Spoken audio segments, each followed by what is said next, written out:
এই ছেলেগুলো যারা এইসব করছে তাদেরকে। অভিনেতা দেব সাম্প্রতিক সময়ে সোশ্যাল মিডিয়া এবং ইউটিউবার কন্টেন্ট নিয়ে সৃষ্ট বিতর্কে সরাসরি মুখ খুলেন, বিশেষ করে জনপ্রিয় ইউটিউবার শফিকের ভাইরাল ভিডিও প্রসঙ্গে।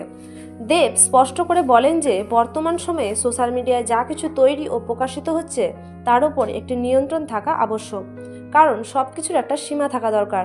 তিনি মনে করেন শুধুমাত্র দ্রুত ভাইরাল হওয়ার প্রবণতা থেকে এমন কন্টেন্ট তৈরি হচ্ছে যা সমাজের জন্য ক্ষতিকর।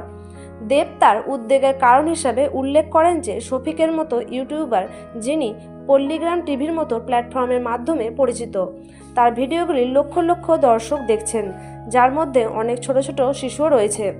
তার প্রশ্ন ছিল, যেসব কন্টেন্টে অনেক সময় বিতর্কিত বা অনুপযোগী উপাদান থাকে সেইগুলি দেখে বাচ্চারা বর্তমানে কী শিখছে এবং এই প্রবণতা সমাজকে কোন দিকে নিয়ে যাচ্ছে। অভিনেতা হিসাবে দেবের এই মন্তব্য মূলত সোশ্যাল মিডিয়ায় কন্টেন্ট ক্রিয়েটরদের নৈতিক দায়বদ্ধতা এবং দায়িত্বশীলতার অভাবের দিকে আঙুল তোলে। আপনি শফিককে নিয়ে কোনো মন্তব্য করতে চাইলে নিচে কমেন্টে অবশ্যই করুন।